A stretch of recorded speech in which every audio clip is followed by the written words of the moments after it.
are you? Good. Good. That was a lovely warm welcome. That was a great video. Oh, well, not bad. Yeah. So thank you so much for that. For those of you who don't know me, my name is Johanna, and I have the great privilege of being here on behalf of a wonderful organisation called Compassion. There are so many familiar faces here, and it's just so lovely to come back week after week. So thank you so much for having me again. I figure that you don't really need to hear me preach today. What you really need and what you really want is to hear the stories of the children and the families that we serve, right? And so I would love just to be able to bring some of those stories today. Is that okay? Yeah? Oh, it's not okay? Okay. So I have a new intro also. I tested this out a couple of weeks ago. And so I'm going to test this intro out on you guys, and you can tell me how it lands for you, okay? So what is poverty? What causes it? Can we really do anything about it? When we think about poverty, we usually think of economics. The poor are those without resources. The World Bank defines extreme poverty as living on less than US $2.15 a day, which is about 1,200 Australian dollars a year. Poverty makes people especially vulnerable to diseases, malnutrition, waterborne illnesses, exploitation and trafficking. And it also limits access to education and healthcare. But if poverty was really just about the lack of resources, the solution would be simple, right? Provide more resources. Problem solved. But the World Bank actually asked the poor themselves how they would define poverty.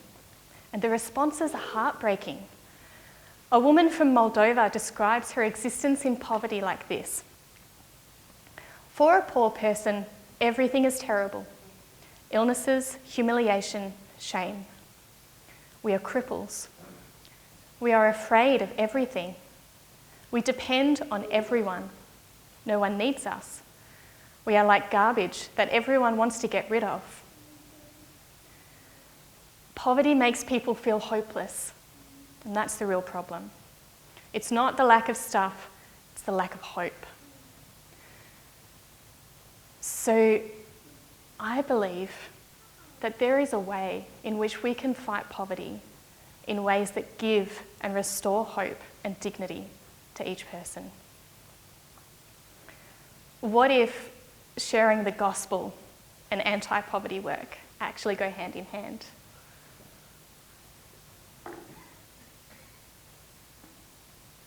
I know that you guys want to see all people reached with the gospel. I know that you want to impact people for generations. I know that you want to see people loved and discipled and equipped and see entire communities transformed with the love of Jesus and the power of the gospel. I'm so happy to be able to show you where you have children sponsored this morning. Let me see if my clicker works here.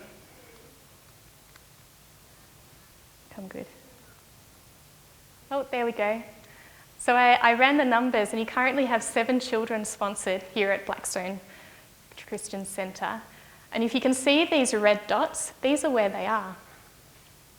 And I think a visual is so helpful to be able to see, because I know that these 7 children aren't the only children that you've supported either through Compassion or through other organisations.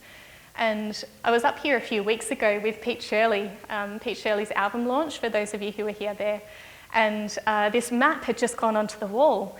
And I thought, oh wow, what an amazing opportunity to be able to see the impact of your giving across the world.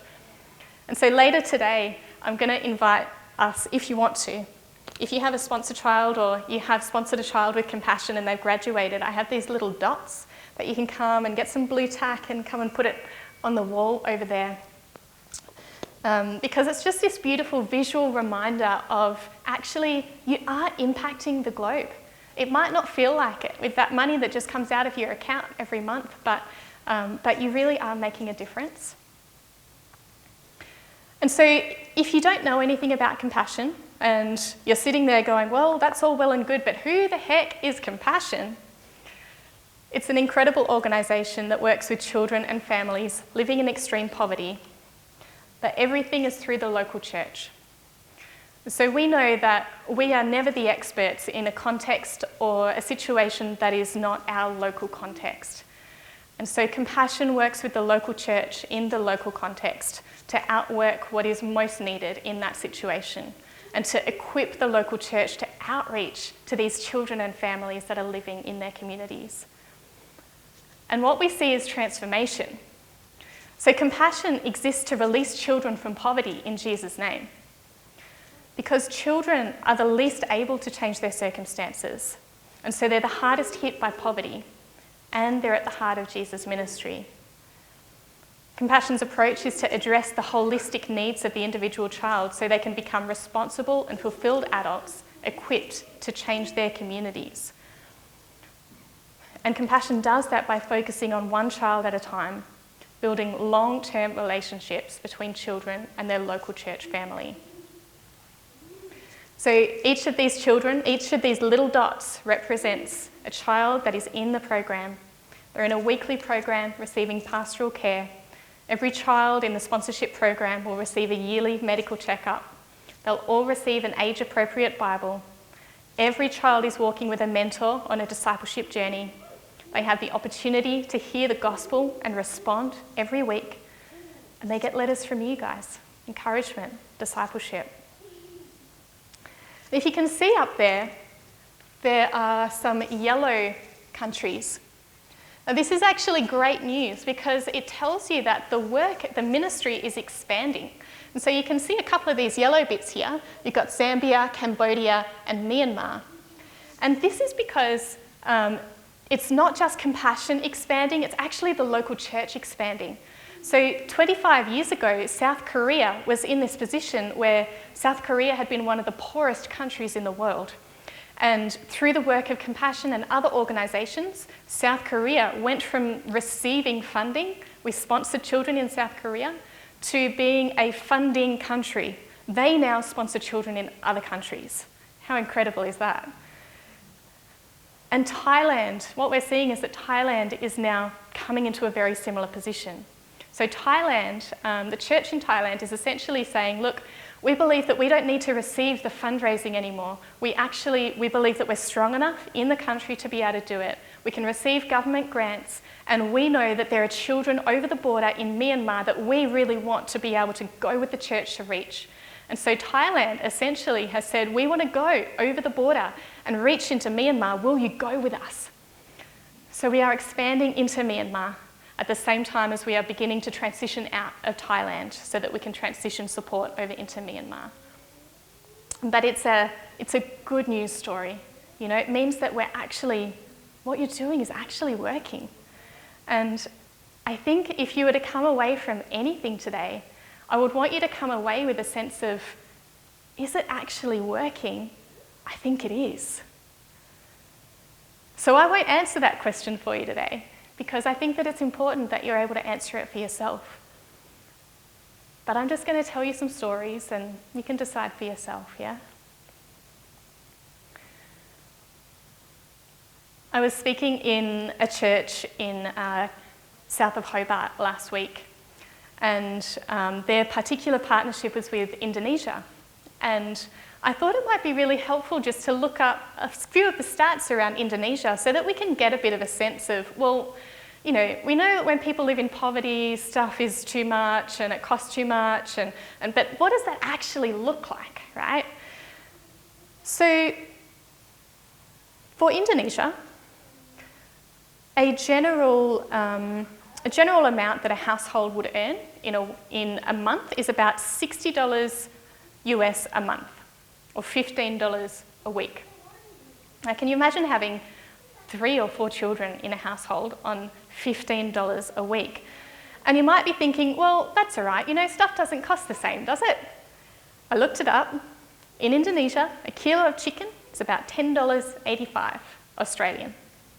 A kilo of rice is about 90 cents.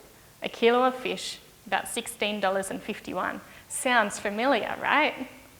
Imagine if we were trying to pay that on $15 a week, just trying to feed your family.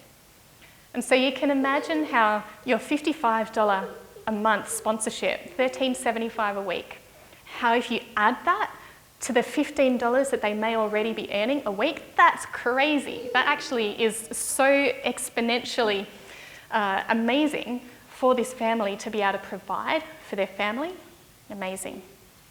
Imagine how far that goes.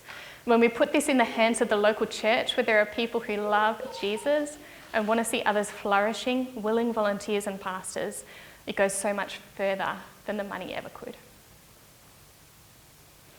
But what I really want to speak about today is the effect of partnership, because all of us are in partnership with the local church. I want to share the story of the Good Samaritan. You may be familiar with this story already. I'm going to be a typical millennial and read from my phone this morning. If you'd like to read along, this is Luke 10, starting at verse 25. One day, an expert in religious law stood up to test Jesus by asking him this question: "Teacher, what should I do to inherit eternal life?" Jesus replied, "Well, what does the law of Moses say? How do you read it?" The man answered, "You must love the Lord your God with all your heart, all your soul, all your strength, and all your mind. And love your neighbour as yourself." "Right," Jesus told him, "do this and you will live." But the man wanted to justify his actions. So he asked Jesus, "And who is my neighbour?" Jesus replied with a story.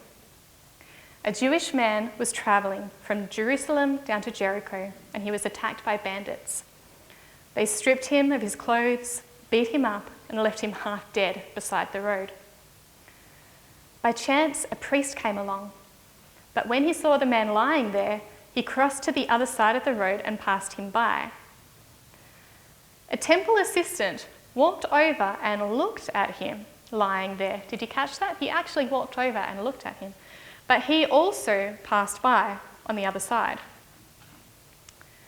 Then a despised Samaritan came along, and when he saw the man, he felt compassion for him. Going over to him, the Samaritan soothed his wounds with olive oil and wine and bandaged them. Then he put the man on his own donkey and took him to an inn where he took care of him. The next day, he handed the innkeeper 2 silver coins, telling him, "Take care of this man. If his bill runs higher than this, I'll pay you the next time I'm here." Now, which of these 3 would you say was the neighbour to the man who was attacked by bandits? Jesus asked. The man replied, "The one who showed him mercy." Then Jesus said, "Yes, now go and do the same." Now, there's a few things in this story that I see. The first thing that I see is that the man that Jesus called a neighbour, all 3 of these people in the story came upon while they were doing the thing that they were going to do. It was just on the way to where they were going. And so the first thing that I see Jesus talking about is that loving our neighbour happens while we're on the way to where we're going. For all of them, it was an interruption and an inconvenience. We notice how 2 of the guys saw the man and walked on. One of them even went over to him and looked at him and went, "Oh no, not my problem, can't do anything about it, don't have the resources," and walked on. Where one of the men went, "All right, well, it's an inconvenience and an interruption, but maybe there's something that I can do." This man had a donkey. I bet he wanted to use it. It would have made the journey slower. I wonder if what Jesus is really saying is, do you have the eyes to see? Did the other 2 men see a real person with a mother, a father, sisters, children? Or did they just see an inconvenience and an interruption, something that wasn't their problem? The second thing that I see is that sometimes looking after our neighbour means working in partnership with others. Did you notice how the Samaritan took the man to an inn and he took care of him there, but then he went off and maybe he had business to do in the city? We don't know. We don't know what happened to him after that point, but we know that he said to the innkeeper, "Hey, I can't look after this guy. Can you please look after him? I'll pay the bill." He worked in partnership with the innkeeper. I've got this photo of a couple, these guys. This is Jeff and Bonnie Morey with their graduated sponsored child. This is Nora. They were sponsors from the US. I had the opportunity to meet Nora, the Ugandan sponsored child, years after she'd graduated the Compassion program. When this photo was taken, Nora was in her late 20s, living in the US, working and volunteering as a compassion advocate. But what I love is what Jeff and Bonnie say about their partnership with Nora as part of the Compassion program. Here's what they said. We are Jeff and Bonnie Morey. We had the opportunity to sponsor Nora over 20-some years ago. When we were told we had the chance to meet Nora, I was almost speechless because we had no idea how much she had grown. We had no idea of the young woman that she had become. We saw that she was this advocate for children and for compassion. And then it just felt so humbling because we did something so little. We felt like it was just so little. And then Jeff and I started realising, as we're looking at the small portion that we did, that we weren't looking at the magnification that God did. Bonnie says, it wasn't just us, it was a whole team. It was a whole army of people that God mobilised in order to effect change in the life of a child. And this picture of what we're doing in the moment is very little, but there's so much going on in the background. And as that happened for Nora, it grew her and it made her who she is today, which who would have ever thought that she would then get to go to university, get her bachelor's degree in social services and able to move her entire family to the United States, in which she still wants to give back to compassion. They said, little by little, God opened the door. I think that story is just so beautiful because it tells me we work in partnership. We can never do any of this alone. You know, if this was us just trying to effect change in the life of a child, we couldn't do it and we wouldn't know how. But through partnership, everything is possible.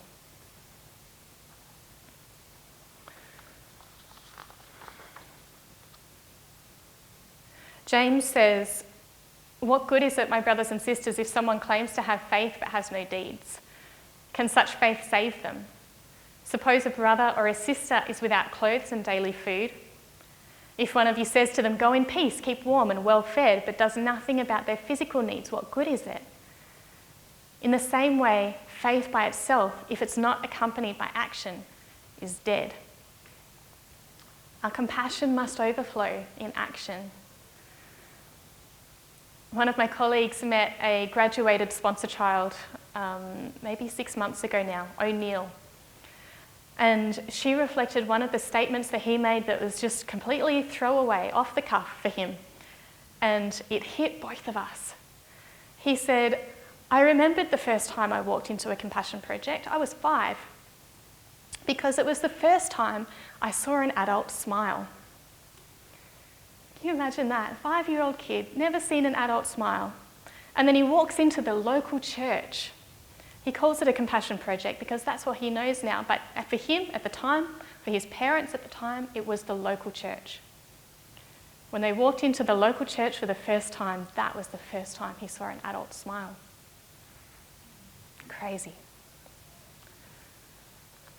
This guy here is Richmond. Had the opportunity to meet him when he travelled to Tasmania last year, maybe 3 months ago. Richmond grew up in a Ugandan slum and had this beautiful childhood with his family, his mother, his father. And then when he was 8, he witnessed his dad murdered in front of his entire family, trying to protect his family as they were being robbed. As a result, this left Richmond to care for his mother and his 6 siblings. And every day he searched for food to survive while battling malaria more than a dozen times in his childhood.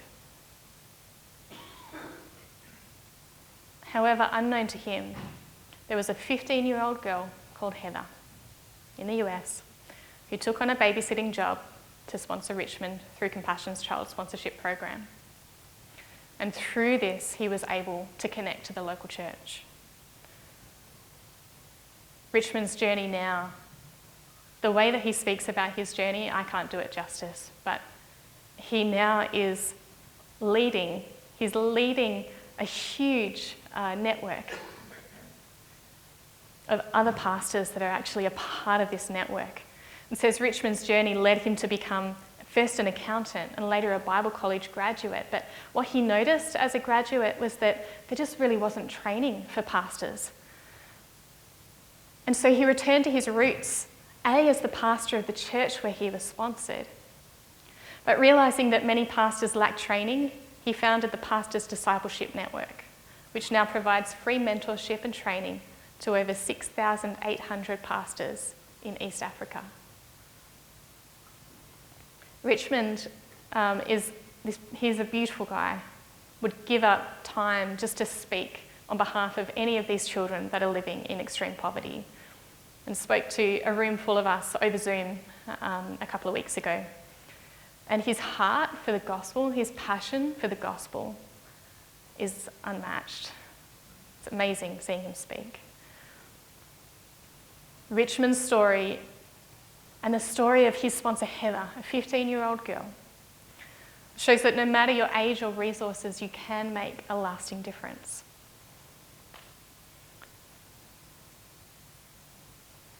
I found this quote from a guy called Reverend Tad de Bordenave, which says, "Usually and against all logic, it's the wounded, the abused, the lame who suffer rejection, as if those who are the victims are also responsible for what put them in their conditions. Compassion with a small c sees inherent value that's been damaged, and that value demands to be recognised." This is Oka. Oka grew up in a small village in Indonesia. He grew up in poverty, surrounded by people who didn't accept his faith. Traditionally, a son follows his father's religion, and so if your father was a Hindu, you were too. But Oka's father chose a different path. He came from a wealthy Hindu family but decided to follow Christ, showing his commitment by borrowing land and building a church for the community. But he was cut off from the rest of his family because of his faith. His father's choices meant that Oka grew up in poverty and as a social outcast. And already as an outsider, as a Christian, there was no hope of an education which would help break the cycle of poverty until the local church partnered with Compassion. Oka says, "I remember how I was treated at the Compassion Centre because people loved me and respected my rights as a child. This was a new experience for me." And he says that this love and respect transformed his life. Compassion helped him pursue an education. When he graduated from the sponsorship program, he realised his dream of being a graphic designer.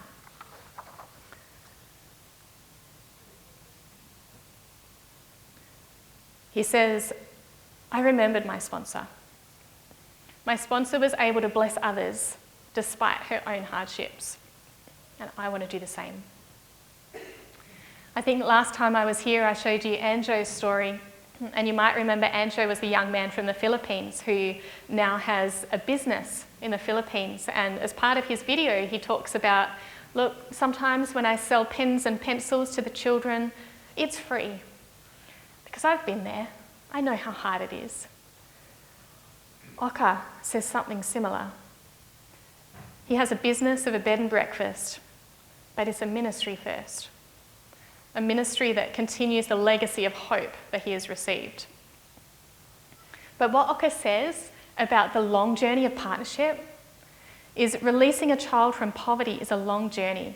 It takes more than a generation to work it out.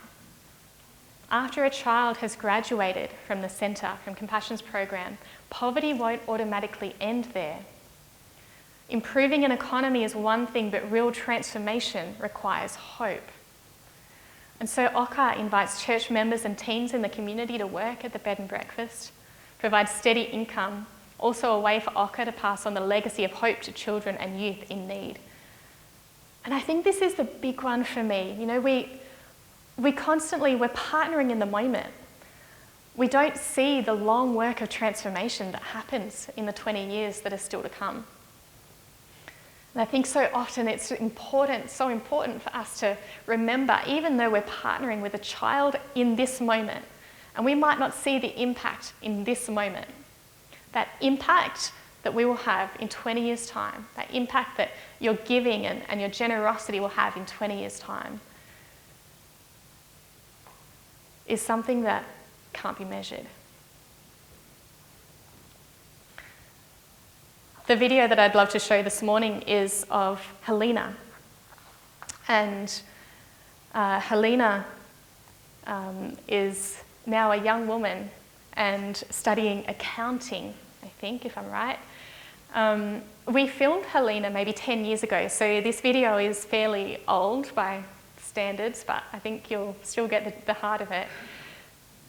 And the thing that I love about this story is that Helena, at the time that we filmed this video, she was 10, and she'd been waiting 18 months for a sponsor.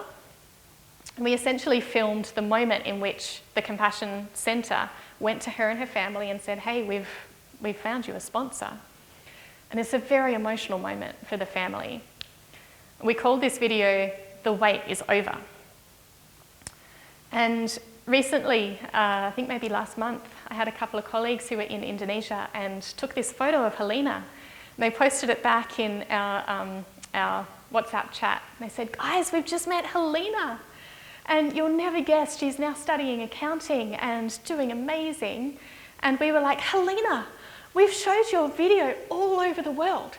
And so many more children have been sponsored because you chose to tell your story. And they said, Helena went, wow, the wait was worth it. And I just thought that you'd love this video. So I'm going to show this video and then I'll come back and pray for us, if that's okay. Let's show that video now, guys. Thank you.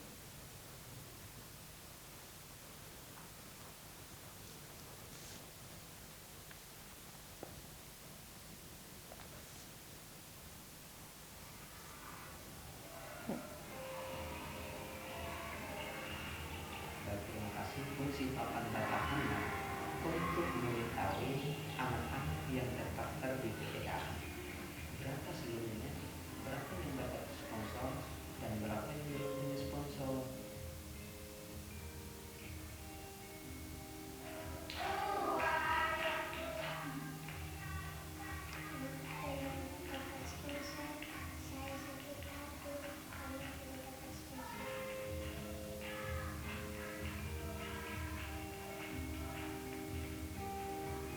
Tiap kali dia macam saat di mana saya menemukan anak yang lain sudah ada sponsor saya tidak dapat.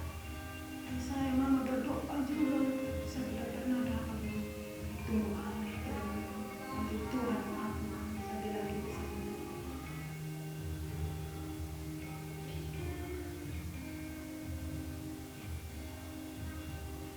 Itu dia akan berkembang ke depan bahwa anak-anak ini akan memiliki sponsor melalui tangan-tangan Tuhan menjamah para yang punya, yang bisa peduli kepada anak.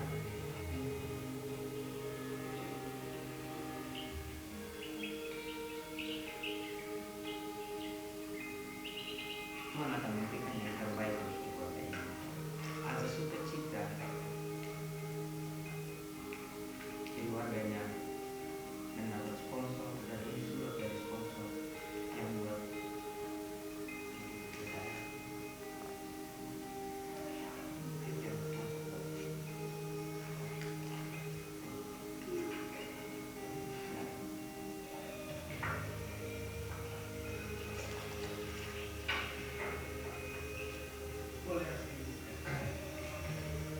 Terima kasih banyak. Bahwa saya ini balik, saya kasih masuk PPA. Saya hari ini saya bangga sekali, tapi Tuhan yang malas. Saya tidak mampu balas, tapi Tuhan yang malas. Tidak pernah saya mimpi bahwa sponsornya hadir di dunia. Tapi saya bangga sekali. Nggak saya jatuh air mata. Terima kasih banyak. Berlimpah ini.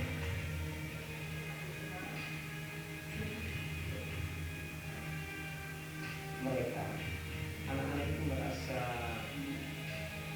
dekat dengan sponsornya, dan jadi ketika mereka menceritakan isi surat seperti itu, anak-anak merasa luar biasa bahwa itu tidak bisa dibayangkan seperti itu.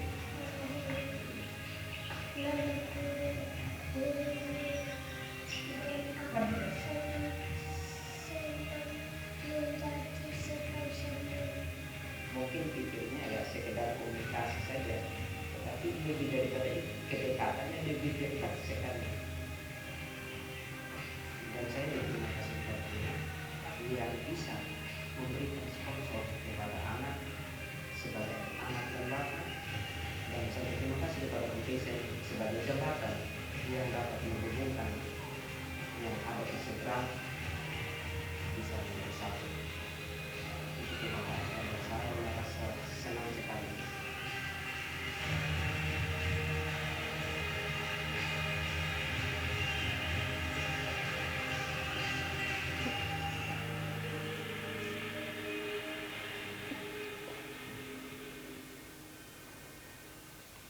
So tough, right?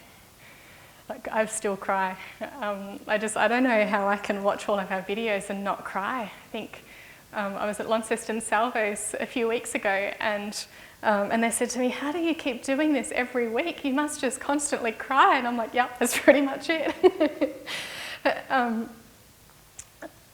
But you can see how much sponsorship means for Helena's family. And I just want you to know that, honestly, all of this is just God at work. I see the way that God moves in sponsors' hearts and the way that God moves in the local church. And as we partner together, that's where the beauty really comes, yeah? That's where the transformation really comes. But none of it would be possible if it wasn't God working in all of it. And so today you might be sitting here going, "Oh, I really want to sponsor a child, but I don't know if I can take a child on for a long time." That's fine. I've got some older children who may have lost their sponsor for whatever reason, and you can take a child just for a couple of years just to help them finish well, if that's on your heart. I've also got some children who have been waiting quite a long time for a sponsor, and so I would highly encourage you, if you're here today and you're thinking, "Oh, you know, maybe I could just give up a coffee a day in order to see that $55 a month to sponsor a child," you will get so much out of it. This is not just, it's not just money that comes out of your bank account. You're actually partnering with a life that's being transformed.